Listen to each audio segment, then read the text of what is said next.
ইসরায়েলে ফিলিস্তিনের নারী পুরুষ এবং ছোট ছোট বাচ্চাদেরকে বিনা বিচারে বোম ফালাই হত্যা করতেছে।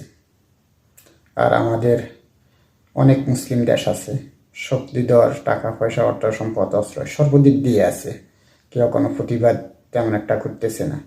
অত মুখ বাঁচাবার লাই মানে বলার লাই দুইশের কথা বলে। সব মুসলমানদের দেশগুলো যদি কিছু সংখ্যক মুসলমানের দেশে যদি বলে ইসরায়েল বাপ বাপ করে পালাইতে বাধ্য, কিন্তু কেউ কিছু বলতেছে না।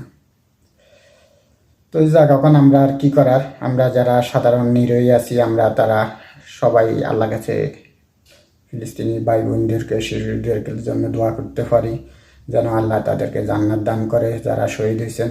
আর যারা আছেন আহত, আল্লাহ তাদেরকে যেন সুস্থতা দান করে এবং বীর যোদ্ধাদেরকে আল্লাহ যেন বিজয় দান করে। আর ইসরায়েল এর যেগুলো পণ্য আছে আমরা জানি, আমরা যদি এগুলা যদি না বয়কট করি, যদি না কিনি, তাহলে দেখা গেল এরা ইসরায়েলের এত আর শক্তিশালী হইতে পারব না। আমাদের টাকা দিয়ে আমাদের মুসলমানদের প্রতি এরা আমাদের জন্য অস্ত্র কিনতেছে আর আমাদেরকে ওই অস্ত্র দিয়ে হত্যা করতেছে।